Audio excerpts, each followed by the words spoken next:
What do you call a freshman who is leading the country in points per game, PER, and win shares? A generational talent? Let's try not even the guaranteed #1 pick of the 2026 draft. We have heard the 26 draft is going to be a historic draft class, but Cameron Boozer at Duke is playing so well that we might need to set our expectations even higher. Because Cam's competition should just go #1 includes AJ DeBonsa, who many think might be the reincarnation of Tracy McGrady. AJ has the height and length. He can score over anyone. He moves different, but he might go #3 because Darren Peterson at Kansas has been called the best guard prospect since Kobe Bryant, which means we might not just be seeing another great elite class. We need to prepare for history. This draft class could be like 2003 with LeBron, Wade, Melo, and Bosh. A draft that imposes itself on the NBA and changes the landscape of the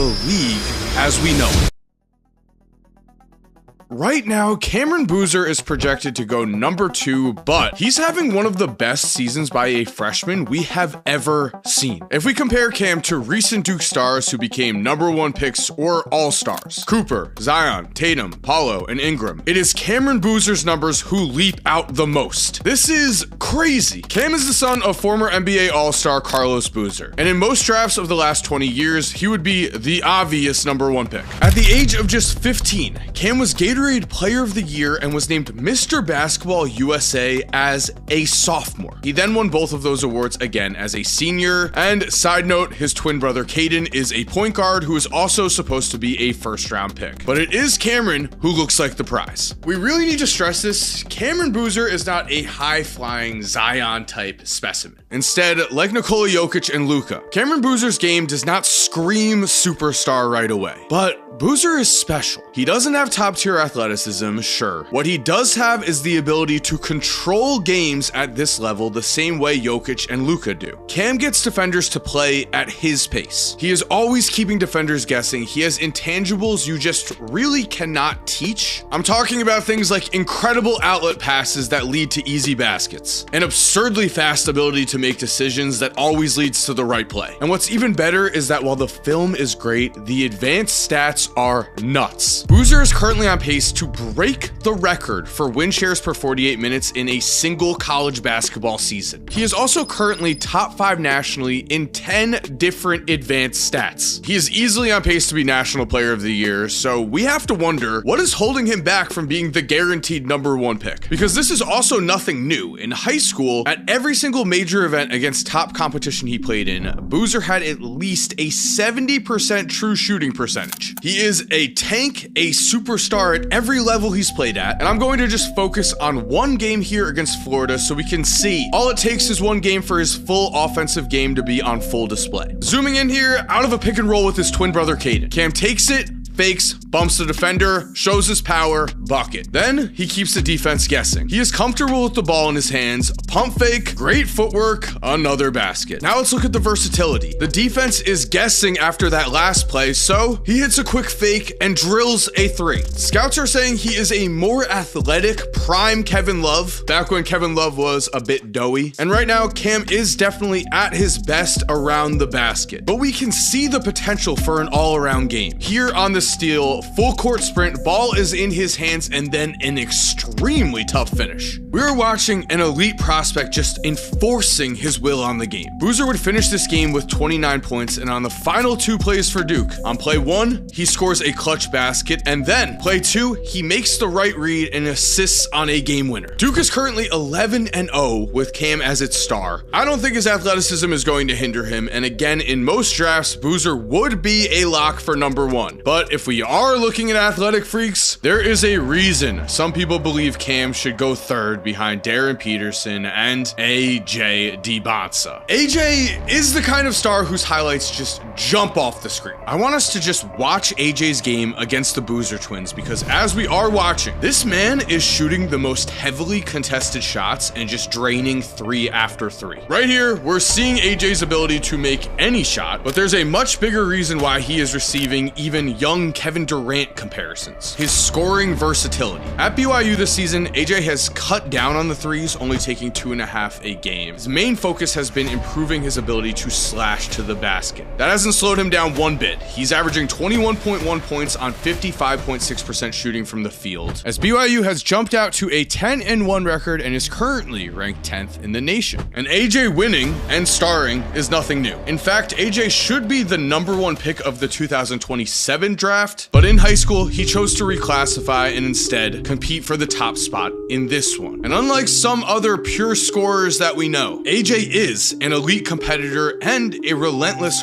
worker. Before this season this summer, AJ was grinding out 2 or 3 a days. He was working so hard that the coaching staff had to ask him to take a few days off to reset his mind. And then his dad had to take him on an actual vacation so that he wouldn't go to the gym anyway. And AJ's numbers match his work ethic. It is of course easier for big men to be analytic heroes. Scoring wings often get picked apart in that area, but AJ is in the top 20 in the country in 7 different advanced stats. He is also someone that would have gone #1 in a lot of drafts, as we can easily see that young Tracy McGrady comparison on the court due to his 6'9" height and 7-foot wingspan. But what's very interesting is that the man AJ has been studying is Shai Gilgeous-Alexander. And I know, Shai's stock is currently at an all-time low because of the foul merchant allegations. I get it. But Shai is the NBA's MVP and moves in such a controlled way that studying him not only makes sense, it is scary for AJ's future. AJ is 3 inches taller than Shai, and we can see the work that he's been putting in versus UConn. Right away in this game, AJ doesn't just attack the right side of the basket. He probes, he moves at his own speed, and then finishes when he has the defense off balance. Then in the second half, on this step back mid-range jumper, I mean, who does this remind us of? Clearly the work is working, and now out of a post-up, we see that 3-level scoring as he again makes the most contested shot possible. On the final play we're looking at in this game, this spin move is just nasty. AJ already has an incredible bag, and that comes from working in the gym. So while in general, an AJ highlight reel is a sight to behold, these specific plays show us his improvement, his mindset, which is why it's actually crazy that Darren Peterson is the projected #1 pick over both AJ and Cam Boozer. So yeah,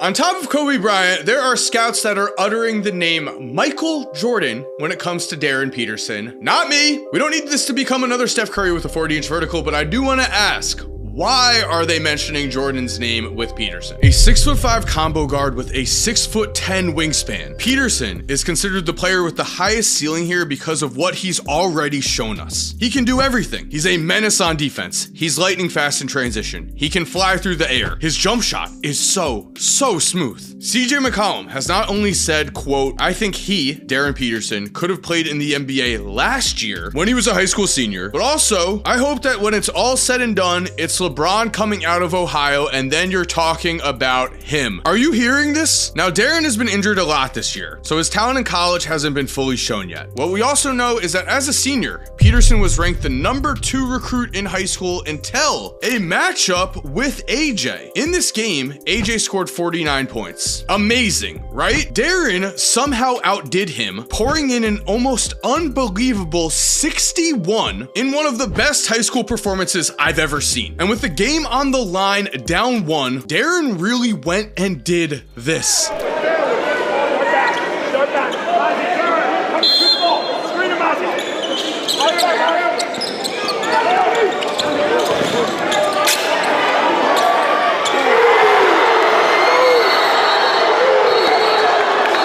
Peterson's response after this game, AJ was ranked ahead of me, so it was just a statement. Darren ended high school as the #1 recruit in the nation. And recently, a scout from the Eastern Conference said, to me, he's #1, and I don't know what scenario the others can get to that would have me bump him down. He's so cold and collected and poised and consistent. Cam is having one of the best college basketball seasons ever. AJ looks like he has an unlimited ceiling. Scouts are saying it doesn't matter, Darren Peterson is going #1. And against North Carolina, before Darren's injury, injuries hit, we saw that he is a two-way terror. Right away, North Carolina player turns his back. There is Darren Peterson with the steal, the speed, and the clean finish. Here, out of a pick and roll, he shows that control. He shows the poise on a floater. And again, his jump shot is just so smooth. He is also money from deep, making 42.3% of his threes this year. He has a very quick trigger, and because of this, defenders need to crowd him. And what is this finish? Just absolutely wild touch around the basket. Darren plays as if he was made to be a basketball star. Everything just looks easy out there. And we see here we do get that Kobe/Michael Jordan leading jumper. Now overall, injuries have stopped the Darren Peterson show in college so far, but